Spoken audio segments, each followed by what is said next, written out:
Shalom Lekulam. Hello, everybody. Welcome to the latest in this Zoom series from the Menachem Begin Heritage Center in Jerusalem. My name is Paul Gross. I'm a senior fellow at the Begin Center, and it's my pleasure to welcome you here this evening or afternoon or morning if you're at in various time zones in North America. Those of you who are regulars to our English language events know that we discuss matters pertinent to Israeli society and politics and security issues, but also the wider Jewish world. And certainly for the past, 17 months, we've been very focused on the aftermath of October 7th, both here in Israel and also outside Israel. And it's for that latter, in that latter area that we want to talk about. I think one of the most important books, and certainly I think one of the most talked about books that's emerged in the wake of October 7th to try and explain what we've seen on campuses and in cities around North America and Europe in response to October 7th, the wave of anti-Semitism and anti-Zionism and where it's coming from. And that's this book on settler colonialism by Adam Kirsch. And we are extremely grateful to have Adam Kirsch with us today on the webinar. So Adam, thanks so much for joining us. Thank you, Paul. Thanks for having me, and thanks everyone for being here. So let's start. Actually, before I start, I should say I'm going to speak to Adam for 30-40 minutes and then get questions from all of you in the audience. So you can write those questions in the chat as they come up. I'll turn to them when I've finished asking my own questions. But Adam, I think what you do in this book so well is that you sort of uncover, I think, two really fascinating phenomena. One is the sort of peculiarities of this whole settler colonial studies area, and the very extreme positions that it leads its adherents to, and then also, of course, which is very relevant for us, the case of Israel specifically. So let's look at that first issue first. So one of the things that you say that I think is really fascinating and I think opens up the whole topic area is you say how the settler colonial studies is not studied in as much as it is getting its students to advocate against it. It's sort of teaching them to be the opponents of this demonic idea rather than simply study in an academic sense. So can you tell us a little bit about this area of settler colonial studies, where it comes from? Sure. Well, so as you said, the book, I wrote it in reaction to the October 7th attack and the response to that attack in the United States. And in particular, I was sort of surprised, like a lot of Americans, a lot of American Jews, to see that the attack was sort of welcomed and approved of in certain circles in the US. And you saw that response right away before the war in Gaza, before the Israeli response, but really sort of on the very day that the news started to arrive. There were these demonstrations and statements by student groups at some elite universities and certain professors, and also progressive activist groups like Democratic Socialists of America and Black Lives Matter. And a number of these groups, not everyone, but a lot of them, came out with statements supporting the Hamas attack, at least extenuating it or apologizing for it, but often in many cases welcoming it. And that was a really surprising thing, because it was something that I think we haven't seen before in the US in the history of the Israel-Palestine conflict. In previous rounds of warfare between Israel and Hamas, there have been protests against killing of civilians. There have been protests against the loss of life in Gaza and condemnations of Israel for that. But this was the first time that we were starting to see, well, now that Palestinians have managed to kill a large number of Israelis, there were a lot of people who were very excited about them. And one thing that I noticed right away was that in the language about this, in the way people discussed it, the term settler colonial came up a lot. People said Israel is a settler colonial country, or they said Israelis are not civilians, they're settlers, and therefore they're legitimate targets for attack. And when people use settler in this context, it has a different meaning than it usually does in the Israeli context, where when we say settler, we mean Jews living on the West Bank in the occupied territories that are not legally recognized as part of Israel. In this framing, anywhere in Israel is a settler colony, and any Jew in Israel is a settler. So I had been familiar with this idea of settler colonialism, and that it had become a very prominent concept in the academic humanities in the US and also in Canada and Australia and other places over the last 15 or 20 years. And I had seen that it had affected the way people thought about Israel and Zionism, and also about the history of those countries. And it seemed to me that this was one of those moments where an idea that was fairly esoteric and academic, that you really wouldn't know about unless you studied it, had emerged into the public sphere. And now it was starting to shape political debate in a real way. And that's something that happens from time to time. There was a similar sort of chain of events about 5 years ago in the US about the idea of critical race theory, which was once a very sort of abstract concept that you would only have learned about if you were in a law school, became a sort of topic of political debate. So what I wanted to do in this book was sort of look at, what do people mean when they talk about settler colonialism? How does it shape the way they think about America and Israel in particular? And what's wrong with it? Basically, it's a critical introduction. It's a polemic, I guess. And it's a short book. So when people talk about settler colonialism, I guess the place to start is, where does the term settler colonialism come from? It's a term that has undergone some important changes in meaning. In the 1950s and 60s, when Asia and Africa was decolonizing and the British and French were being sort of leaving or being thrown out of colonial territories, a settler colony was one particular kind of colony. And the sort of archetype of that would be Algeria or Rhodesia. It was a colony where there was a settler class of about 10% or less of the population that were white Europeans, ruling over a much larger native population of Arabs and Berbers in Algeria, of Africans in Rhodesia. And this was a particular kind of colonialism that was different from, say, the way the British ruled India. The way the British ruled India, there was not any British settlement in India. There were British administrators and military presence, and people rotated in and out to govern the country, but there wasn't a settler class. The presence of a settler class complicates the politics of those places in certain ways. And it means that to decolonize a settler colony, you have to take power and property from the settlers and ultimately perhaps eject them. And that's basically what happened in the Algerian War of Independence in the 50s and 60s, and then later in English colonies in Africa. To decolonize a settler colony means expel the settlers or expropriate the settlers. So starting in the 1990s, this term settler colonialism started to be used in a very different way, originally in Australia by Australian academics and theorists, and then later in the United States and Canada.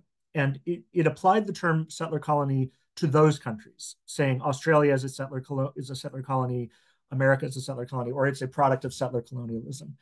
And I talk in the book about an important figure in this field named Patrick Wolfe, who was an Australian anthropologist who wrote a book in the 1990s that was sort of like the founding book of this discipline, in which he gave a famous definition. He says, which is often quoted when people talk about settler colonialism, which is invasion is a structure, not an event. And what he meant by that is, you might think that the invasion or conquest of Australia was something that happened starting in 1788, or that the invasion of North America by Europeans was something that started in the 17th century. But in fact, it's not an event in the past, it's an ongoing structure. Everything about those societies down to the present day is based on settler colonialism and is shaped by settler colonialism. So that way of thinking about those countries does a couple of things. One thing it does is it gives you a point of view for a critical theory about those societies. It's a way of saying all the things that we criticize in these societies that we don't like, and preeminently for progressives to use this language, that means capitalism and environmental wrongs, environmental despoliation, but it can also mean gender relations, family structure, a whole list of things. That those things can be traced back to settler colonialism. In other words, the way that the structure of settler colonialism exists is it preserves these injustices sort of indefinitely into the future. And that we can trace them back to and explain them with reference to the way these countries were founded hundreds of years ago. The second thing it means is that all of us who are settlers are sort of in a position of needing to make atonement or reform ourselves, not just publicly and politically, but also in an inner sort of psychological and even spiritual and religious way. And a lot of the discourse about settler colonialism, especially in the US and Canada, is very inner focused. It's not just about changing society, it's also about changing what's often called settler ways of being, which means things that are wrong about you as a person that are owed to your status as a settler. Again, this is sort of echoes the way that in critical race theory people talk about whiteness and about sort of the need to deconstruct whiteness or get rid of whiteness as a concept. Being a settler is sort of a similar category. And in this framing, everyone is either indigenous or a settler. So one of the interesting things that happens in the theory of settler colonialism is that the sort of official American idea is that we're all immigrants. We're all descended from immigrants. There were the original immigrants who came on the Mayflower, and then there were later kinds of immigrants that came from other places and keep coming down to the present day. But the idea that America is a nation of immigrants is sort of part of the civic creed or national self-image. When you start to look at things through the lens of settler colonialism, it's much more binary. You say everyone who is not descended from an indigenous person is a settler. And what that means is that they shouldn't be here. In some basic sense, they shouldn't be here. And the society that they've created, the country that they've created, is never really legitimate sovereign over this territory. It's an occupier, a very successful occupier, but it's an occupier. And so in the most just future, these countries would cease to exist, and the people who make them up would leave. Now, that's not obviously a feasible political program for all kinds of reasons. And one thing that's interesting is that Native American advocacy groups in the US don't use the language of settler colonialism. You won't find Native American rights groups saying we want to decolonize the United States because they're much more pragmatic. They say we want to hold the US government to treaty obligations and make them keep their promises. So when you talk about decolonizing a society like America or Canada that can't be decolonized in the way that Algeria was or Rhodesia was politically, then it becomes this sort of infinite critique. Everything about the society has to change because of settler colonialism. And then the extension of that is when this same framing gets applied to Israel, which has a very different history and a very different present and future, it can lead to some very ugly consequences. Right. So we'll definitely get to Israel very soon. One of the things that I found very interesting and actually quite alarming about the idea was that, as you've said, that settler colonial states, according to this theory, are basically irredeemable. And even I think you gave the example of how even if the fact that Native Americans are given American citizenship and equal rights in America, that is not only is that not good enough, but I think the phrase was transfer by assimilation. So it's actually that's an aspect of this terrible act of colonialism is drawing these indigenous people into the colonial project, right? Right. It's very different from the way of thinking about civil rights or equality or multiculturalism that we usually associate with American liberals or progressives, because it's not really about making every group equal. It's about saying the inclusion of Native Americans in America is wrong, period, because America shouldn't be here in a certain way, and all the things that follow from that. And it is a very, in a sense, ultimately a very pessimistic idea, and I think also for that reason, not a popular idea. It's hard to imagine a mass political movement based on this idea of decolonization. And in America, the idea of decolonization is very much an idea of a small, educated, politically advanced group. Those are the people who talk about decolonization or who will identify themselves as settlers in a sort of code, or who are responsible for American universities having land acknowledgements, which is one of the most public ways that this concept gets expressed. A land acknowledgement, which you may not know about if you're not in the US or Canada, is a sort of formal statement in which university, usually a university, but it can also be a museum or a theater or any kind of nonprofit and sometimes even local city governments will make a sort of formal statement at the beginning of a public event or in signage or on a website saying, we acknowledge that we are on the traditional homelands of a certain native people, and they'll name that people and sort of acknowledge, not sometimes come right out and say we shouldn't be here, or we're occupying this land, or we benefit from the wrong that was done to them. Some don't go that far, but they just say we honor them as the custodians of this land, or something more non-committal. And it's really in the last 7 years, I'd say, gone from something that absolutely no one had ever heard of to completely required, certainly at all universities and lots of other contexts, where it would be considered a real breach of etiquette if you did not have a land acknowledgement. That is a good example of the way that this idea gets expressed, because on the one hand, there's no concrete political sequel to this. It's not like the university is saying we're going to dissolve and give back the land to the native people that was here before. But it's an important way of shaping consciousness. It's an important moral statement. Someone said to me after reading the book, it's the way that in the 19th century, you would start any public meeting in America with a Christian invocation, like a prayer. In a similar way now, in a secular academic context, you start any event with a land acknowledgement, and it's an expression of the community's moral values. Right, and I think that's actually a great analogy, because it speaks to the way in which a lot of these progressive ideas, critical race theory as well, and others that sort of fall into this, that sort of are often put under the rubric of woke, for better or worse, I think have almost religious elements to them in the sense that they are, the facts are much less important than the sort of tenets, the express tenets of the ideology, and also to not believe them makes you a morally bad person, makes you someone who should be sort of cast out of the community of the good. Right, and I think that a lot of the function that this kind of language serves is about moral prestige. And I say in the book that ironically, in a similar way to the Puritans, who were the original settler colonists in North America, if you're a Puritan or an evangelical Christian, you believe in original sin, you believe that people are predestined to judgment. And so you can't say, I'm not a sinner. That would be going against the sort of basic premise of your faith. But the way that you show that you're a good person is to say that you are a sinner. To accept, I'm a sinner, I'm guilty, I need redemption.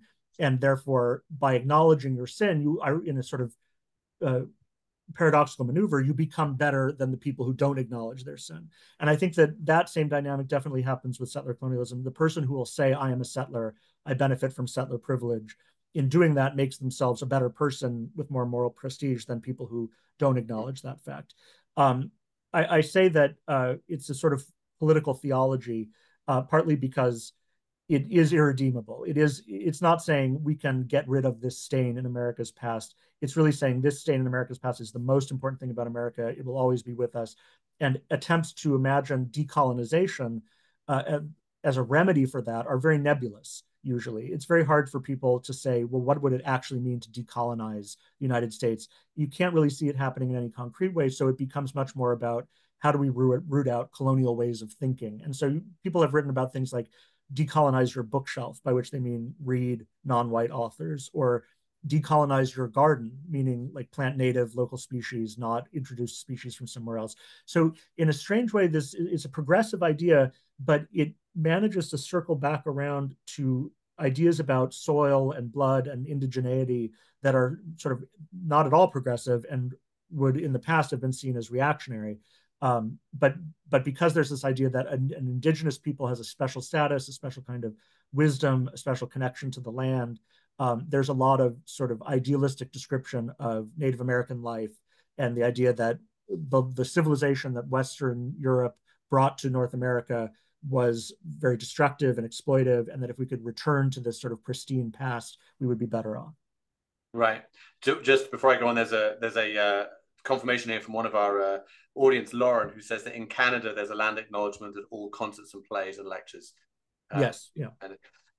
Okay, so let's turn to Israel, and I think really one of the most incisive sort of sentences that you write in the book is you point out that, as you said, decolonization in America and Canada and Australia is some sort of utopian idea, which is never actually going to happen.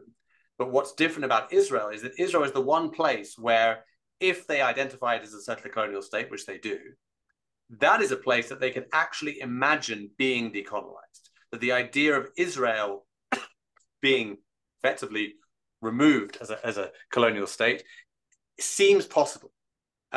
So can you speak to that and how that has played out in the, well, I guess as we've seen in the past 17 months with the response to October 7th? Yes. Well, I do think that there is a sense, a sort of almost voyeuristic sense, that the struggle against settler colonialism is sort of theoretical here, but in Israel, it's actual, it's concrete, it's being fought with guns and bombs. And so, in a similar way that in the 1960s, Western radicals sort of looked to the third world as a place where people were fighting Western imperialism and romanticized and identified with, North Vietnam or Mao's China, or even the Khmer Rouge in Cambodia. A lot of people who didn't really know a lot about what those countries were like or what was actually happening there, but they knew that those were the places that were fighting Western imperialism and capitalism, and that was the right struggle, that was the right side to be on, and therefore you should support those people. In the same way, I think that you have student activists, particularly student activists, but also adults who are very on the left, who say, if the real problem of the world in our time is settler colonialism, and that's sort of the origin and root of all the things that we're fighting against, then anyone who's fighting settler colonialism is on the right side. It's a progressive cause to fight settler colonialism. And so if Israel is a settler colony, if it's a settler colonial state, and it was created by the same kind of European imperialism as America or Canada or Australia, then people who are fighting against Israel, Palestinian Arabs fighting against Israel, are fighting settler colonialism, and they're sort of ipso facto progressive. And that's how you get to the very strange sites that you've seen on a number of American campuses over the last 18 months of progressive groups waving Hamas and Hezbollah flags, or gay rights groups saying queers for Palestine, and sort of joining arms with Hamas, who would of course hate them and have them executed if they were to set foot there. All of those things are a sort of a projection onto Israel and the Israeli-Palestinian conflict of things that we think about here in America or in their own countries. And so that conflict gets seen through a lot of lenses that are foreign to it and that distort it in certain ways. Some of that has to do with European versus native or indigenous. Some of it has to do with white versus non-white. All of those things feed into this idea of the battle that Hamas is fighting is a battle against settler colonialism. Right. And of course, in the Israeli case, even if it were not the case that settler colonialism, leads these people to very extreme positions, sort of irrational takes on all kinds of things, Israel is not a settler colonial state according to the actual way in which settler colonialism is supposed to work. In the same way as you said, the definition changed from talking about Algeria and Rhodesia to America, Australia, Canada. It's had to change again in quite I think sort of having to sort of really twist definitions out of all rationality in order to fit the Israeli model, right? So because the Zionist movement were not European. It was not a European power trying to expand its power or exploit the resources of another country, and they weren't going to some random patch of land that they didn't have a connection to. It's in fact the opposite. It's the only patch of land that all Jews, wherever they're from, had some connection to. It just doesn't fit the model. Right.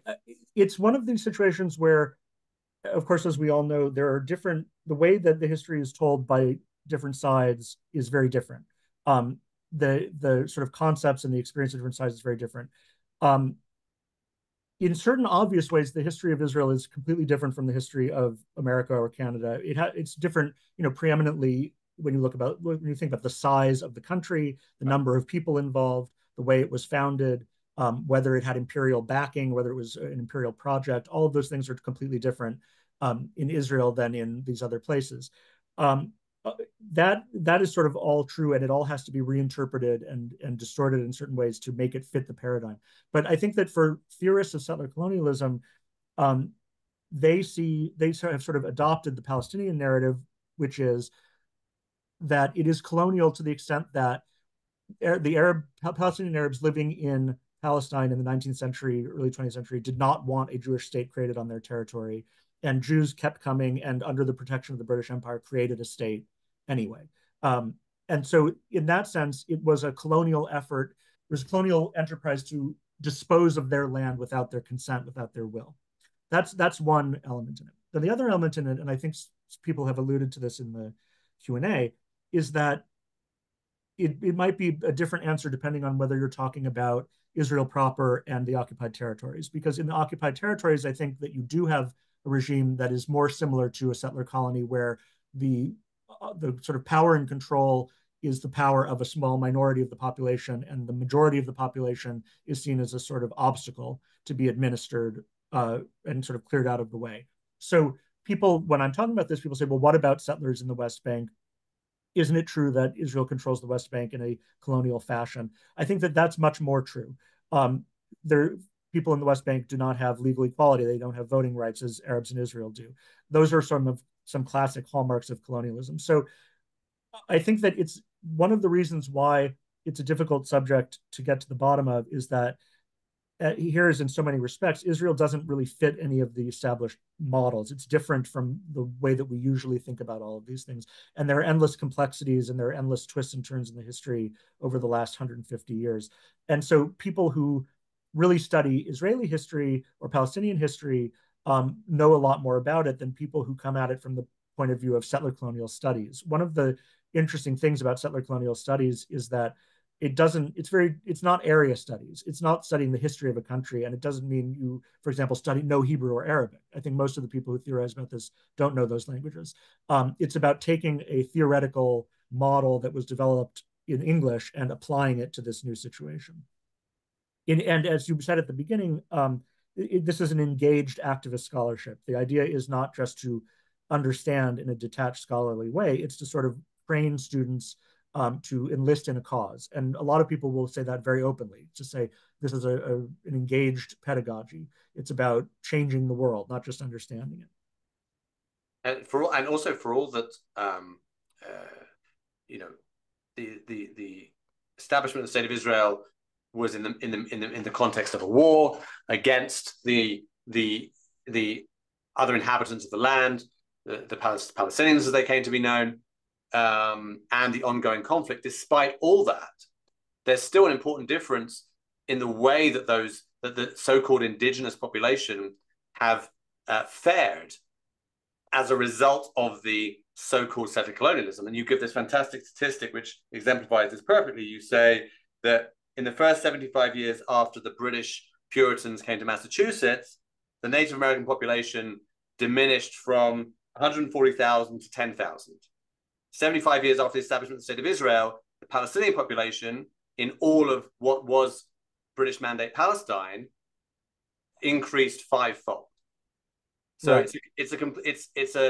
The effect of the so-called settler colonialism is entirely different on the indigenous population. And you also say, which I think is really interesting and worth exploring, is you say that to make Israel fit the settler colonial ideology, the theorists of settler colonialism have to redefine both indigeneity and also, and this is very relevant for our time, genocide.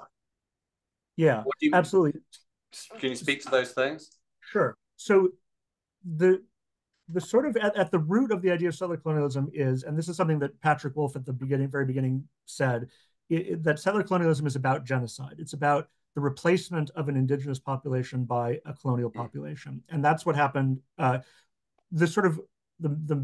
matrix of all this, the reason why all this emerged in 1990s Australia is that the country was having this debate over should Australians see their country as having been founded in a genocide of indigenous people. And there were, conservatives and liberals argued on opposite sides of this. It was a big debate that brought in politicians as well as historians and activists. And the idea of settler colonialism is that the original genocide is sort of preserved in perpetuity, and everything that flows out of it is genocidal because it maintains the colonial people on this land where they shouldn't be. And so genocide is sort of built into the definition of settler colonialism. Whether it's actually historically accurate to think of the settlement of North America as a genocide depends on a lot of things. It depends on what, how everything is defined. And a process that took place over hundreds of years and involved generations of war is not a genocide in the way that we think of, the Holocaust as a genocide or the Rwandan genocide. So even in those contexts, the term genocide is very misleading or at least ambiguous. But I think when you look at one of the big questions since October 7th for me, or one of the big quandaries is, how did it become de rigueur on the left to say that Israel's war in Gaza is a genocide? Because I think that that is absolutely the way that people on the left and in academia characterize it, to the extent that if you don't say that, you can be excluded and deplatformed from a lot of places simply for saying that it's not a genocide. So obviously, factually, it's not a genocide. It's a war in which there have been many civilian casualties. And I think that, especially for young people, seeing civilian casualties has outraged them and angered them and has provided the moral passion behind the protest movement. But the difference between a war with civilian casualties and a genocide is a very big difference that people are sort of deliberately obscuring and losing track of.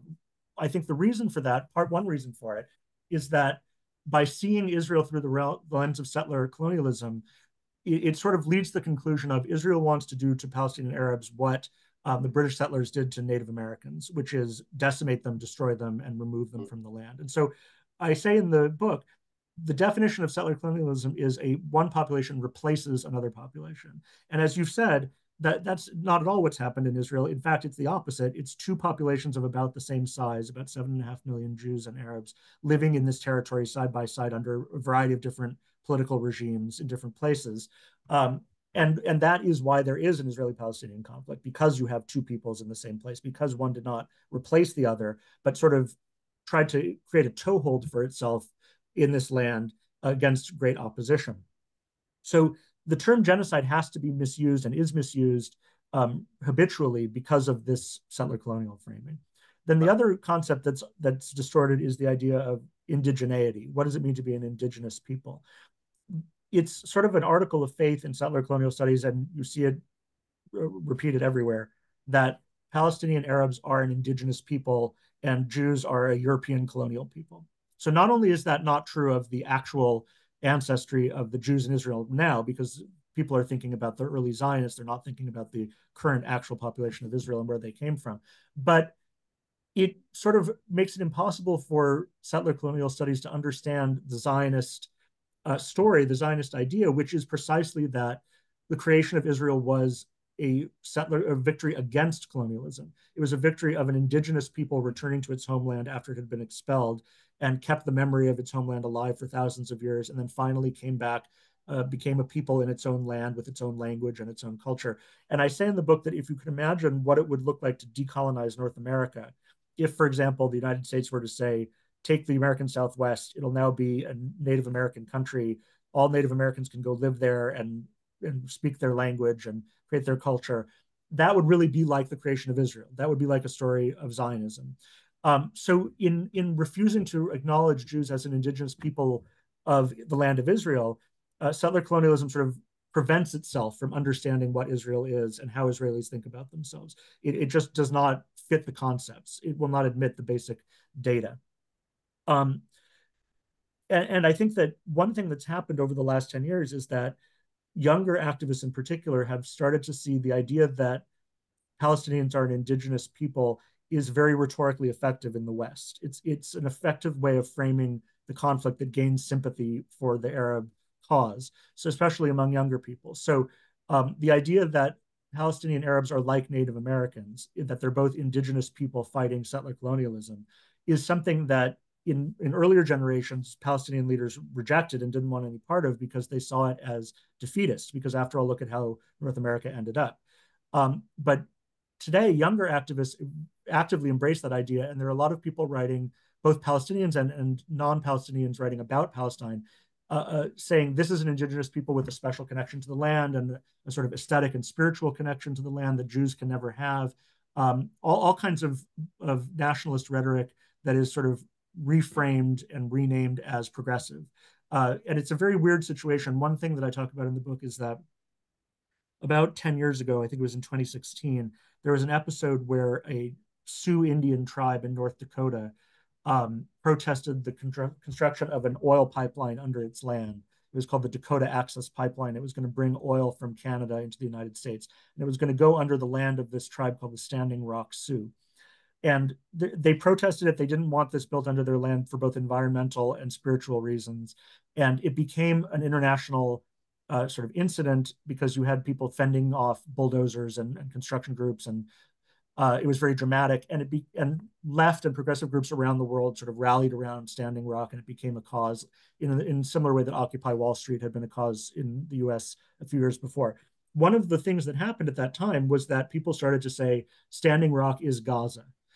These are both examples of a native people fighting against a settler colonial occupier. And in the same way that Israel shouldn't exist in Israel, Jews shouldn't be in Israel, Americans shouldn't be in America. The American government shouldn't make decisions that affect Native Americans because in some basic sense, they're not a legitimate sovereign.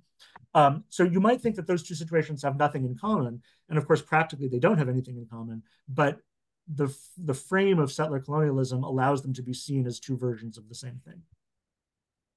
Right. And one of the things that I was left thinking actually when I was reading this this section was that because Israel, unlike the actual settler colonial states that where you did have a mother European country sending its people to another land, Israel doesn't. The Israelis and the Zionists didn't have mother countries. I mean, they came from certain countries, but they didn't. They wanted to have as little to do with those countries as possible once they moved to Israel. So, by definition, the decolonization of Israel would not be able to result in Israelis going back to any mother country. So you'd end up with, well, I guess you'd end up with a genocide. That's the great irony of one of the ironies of the genocide accusation against Israel. Definitely. And one of the chapters in the book is called Why Israel Can't Be Decolonized. And it's making essentially that argument that if you decolonize a place where you have French people in Algeria, they can go back to France, which is exactly what happened. Even the American Revolution can be thought of as an anti-colonial war in the same way. The Americans were saying, we're going to get rid of the British, and the British soldiers can go back to Britain and take the Tories with them. Anyone who wants to go be British can go live in Britain or in Canada, but not in the United States. And that's how the American Revolution was won and how it was ended. If you see Israel as a colonial country, which is the way that it's framed in a lot of anti-Israel discourse, then the natural sort of conclusion from that is you fight an anti-colonial war. And those wars are notoriously extremely violent and bloody. And eventually what you hope to do in that war is raise the price so high that people will leave and give up fighting. But because Israel does not have a mother country, and because there's no other place for Israeli Jews to go, and because in fact Israel is the mother country of Jews, that Israel will fight that war not like a colonial occupier, but like a native people, which means that there's no option of surrender and there's no option of defeat. And so as long as the conflict is framed in settler colonial terms, you're sort of guaranteeing perpetual warfare, that one side or the other has to be destroyed. And I think that a lot of people in the US who say from the river to the sea, Palestine will be free, a lot of them don't understand that. They don't understand the consequences of what they're saying. Some of them do understand it and they're ready to embrace it. But I think that, especially for a lot of young people, I quote some statements in the book by student groups, which are sort of pitiable but also disturbing, because they say, when we say from the river to the sea, Palestine will be free, we mean like a world in which there's no more national hatred of any kind and no racism. And so to them, it's sort of like a symbol of no more injustice. But of course, Jews are familiar with that role, that you make the Jews the symbol of all the injustice in the world. And you say, if only we could convert the Jews to Christianity, right? Or if only we could assimilate the Jews to Germanness, then all of these problems would go away. In a similar way, Israel is being cast as the obstacle to the solution of all these problems. Right. And actually, when you say that the fact that that Israelis fight not like a colonial power or colonialists, but fight like natives, I think is also missed by the Palestinians, which is one of the problems, that the Palestinian national movement is modeled on, I think you even mentioned it in the book, that the PLO took the liberation element from the Algerian liberation movement, and Right. so they see the Zionists like the French in Algeria, but it's not going to work in the same way because the Israelis aren't going anywhere, and that I think Exactly. is part of the problem for them.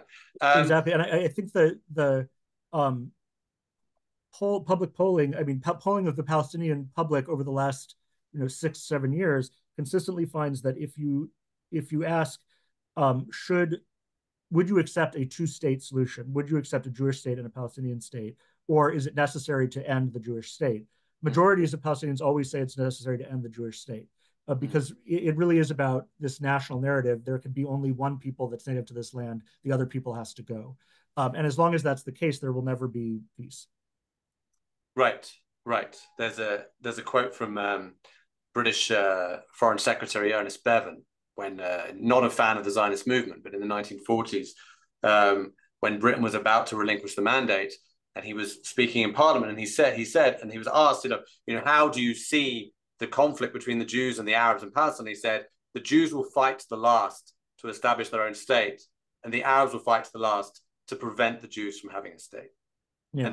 And that I think is much of the problem that we still find ourselves in. Let's get to questions from the audience. Thank you very much, Adam, for answering my questions so fully. So there was a great point by, I think, I'll find it here, from Eric Passman, who says, since the Arabs came to Israel after the Jews had established their homeland for more than 1,000 years, doesn't that make the Arabs the colonizers? And a question which is similar was also about whether Britain, are the Brits also settler colonialists, because Brits, or indigenous Brits, are descended from people from other European places that came and kicked out the indigenous inhabitants of Britain 1,500 years ago or whatever. So how far back do you go with this? Exactly. I mean, I think that one of the reasons why settler colonialism doesn't appeal to people is because it doesn't appeal to the majority of people, is that there's a very common sense objection, which is every country in the world was established by violence at some point. It's only a question of how far back you go. In fact, I think that you could very easily make the case that Israel is one of the only countries in the world that was established by the vote of an international body, based on ancient historic claims, and also defended in arms. And so in that sense, Israel has more right to exist than almost any country, because most countries are founded on conquest, simply founded on conquest. So if you look at why were the Jews expelled from Judea in ancient times, it was because of Roman imperialism. And why did the Middle East and North Africa become an Arabic land? It's because of Islamic imperialism. And certainly I actually use the British example in the book. People think of the British Empire as having conquered all of the world, but in fact, Britain itself, the English identity, is the result of Anglo-Saxon colonization in the 5th century. So it all depends on where you want to stop looking. People who study settler colonialism, people who theorize about it, I think are essentially looking at their own societies. They're establishing a criticism of their own societies. So they're not looking at every place in the world and all of history. They're looking at what's wrong with my country, the United States or Canada, or by extension, what's wrong with Israel. They're not applying the category everywhere neutrally.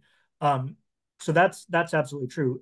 Where I end up in the book is talking about the halachic concept of yeush, despair, the despair that you were supposed to not feel, but the legal term that means if you lose an object or if it's stolen from you, you despair of getting it back, and so you relinquish legal ownership of that object.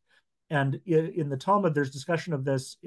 Examples are if you lose a coin in the marketplace, or if a bandit robs you of a mule, you don't expect that you're ever going to get that coin or that mule back, and therefore you are no longer the owner of it. And that doesn't mean that you're not entitled to legal compensation for it. What it means is that if the person who found the coin uses it to buy something, and then that person uses it to buy something else, and over many transactions, if that coin still was your personal property, then you could go to whoever ended up with it and take it back and say, this was always mine, give it back to me, or whatever the lost object is. And the idea of despair is saying there are injustices that cannot be solved in that way. There are injustices that the best you can do is to say the injustice is now in the past. We despair of remedying it. But what we can do is find compensation in the present and the future.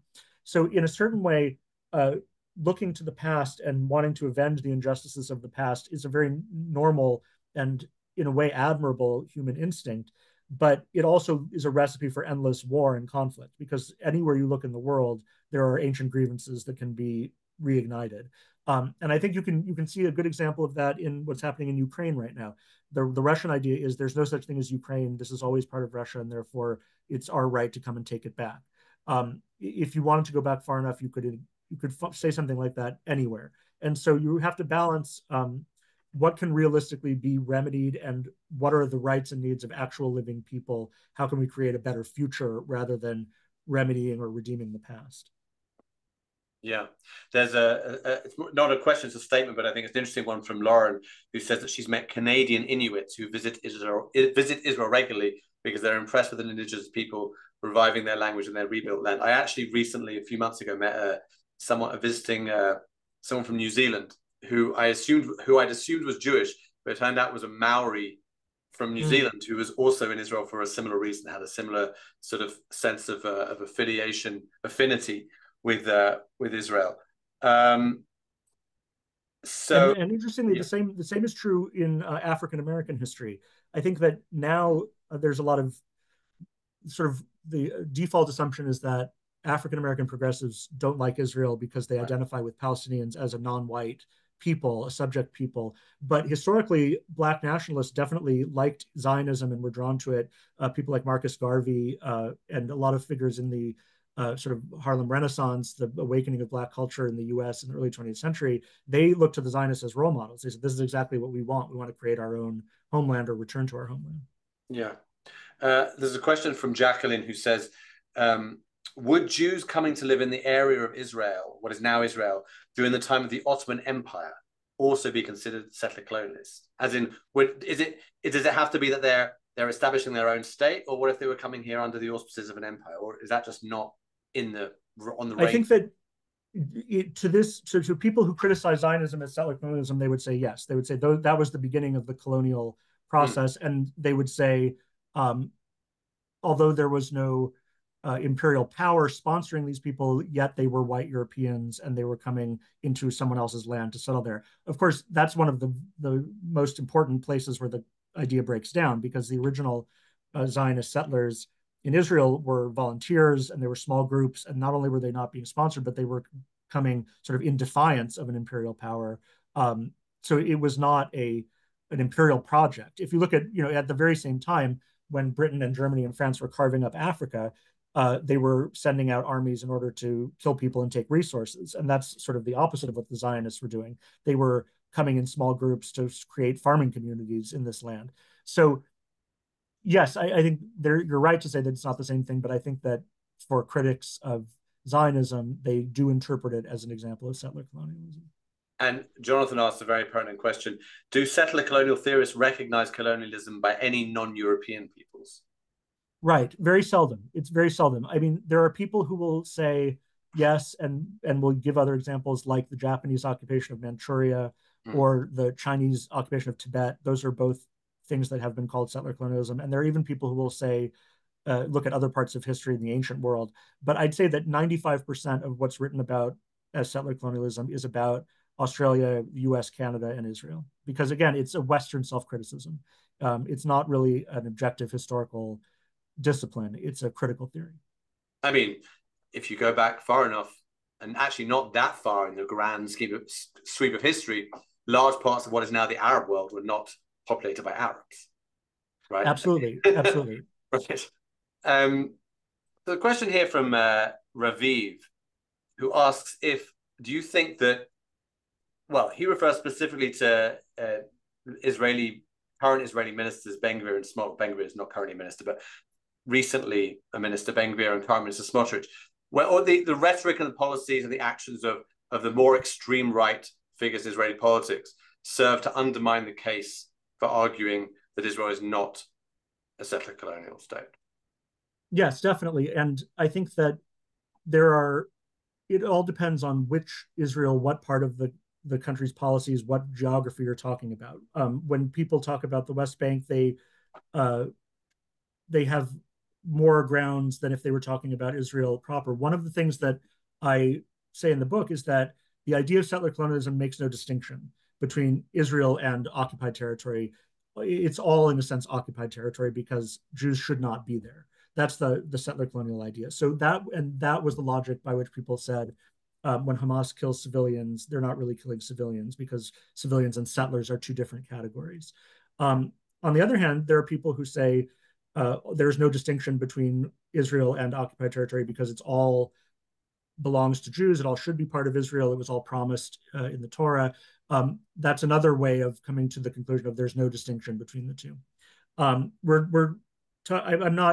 not an Israeli politics expert, and I'm certainly not Israeli, so I don't want to talk about Israeli politics to people who know a lot more about it than I do. But to talk a little bit about Zionist history, because we're here under the auspices of Menachem Begin, Jabotinsky, in his famous essay, The Iron Wall, which he wrote in 1923, said that he said in 1923, Jews will never be able to evict Arabs from Palestine. And we can say now that we never want to evict Arabs from Palestine, but we must have a Jewish majority. That was his view. He said, unless there's a Jewish majority, you won't be able to have a Jewish state. So you don't need to have an only Jewish state, but you need to have a Jewish majority. And I think that of course, the great dilemma in Israel right now is that if you look at the entire land of mandatory Palestine, the entirety of historic Palestine, there's not a Jewish majority. So to maintain a Jewish majority in a Jewish state, you either have to draw the borders in a way that excludes the Arabs or a large number of Arabs, or you have to change where people live. And that's sort of the big, I think, looming question facing us now or facing us in the near future is, will Israel attempt to change the population itself? Right. I mean, I'd also add to that from an Israeli perspective, and I think Israelis see this perhaps more starkly than non-Israelis, that since October 7th in particular, the prospect of any kind of territorial concessions is even less attractive and appealing than it might have been before October 7th, which creates a central problem that even those people who might see the wisdom ultimately of a land for peace deal don't see the prospect of a realistic peace at the end of that. Right, if in the foreseeable future, and that I think that's an additional complication, right? Yes, of course, and I think that the prospect of that has never seemed farther away, and I think that there's good and reasonable arguments for why Israel cannot give up territory on existential grounds, on security grounds. But of course, it creates this dilemma of how you administer the territory. Right. Indeed. Okay.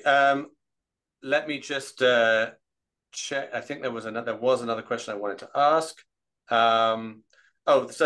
This is a question about from Jacqueline about whether, and we can broaden this out a little, but she's wondering whether, because of social media, young people like things simple and compartmentalized, so they don't have to think too hard for themselves. Maybe if you could address that, maybe just the broader issue of how sort of the current generation of students are approaching these very complex issues in what seems to be a very one-size-fits-all simplistic way. That's definitely true, but I don't know it's definitely true that a lot of people learn about this only on social media, which does not lend itself to any kind of complexity.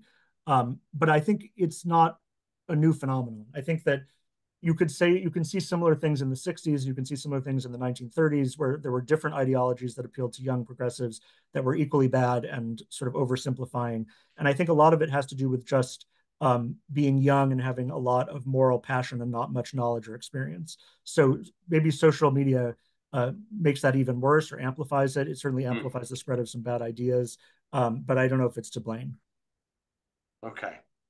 Well, I want to thank Adam Kirsch very much for his time. Thank everyone for joining us. I strongly recommend the book on settler colonialism, ideology, violence, and justice. Adam, do you know if it's available here in Israel? It is going to be published in Hebrew, I think, this spring. Great. And do you know if the English copy if you can buy it in bookstores here? I don't know. That's a good question. I haven't been told by anyone if it's for sale in English bookstores there, but it's definitely for sale by Amazon if that Right, makes of a course, difference. yes, indeed. I ordered it from a British online store called Awesome Books.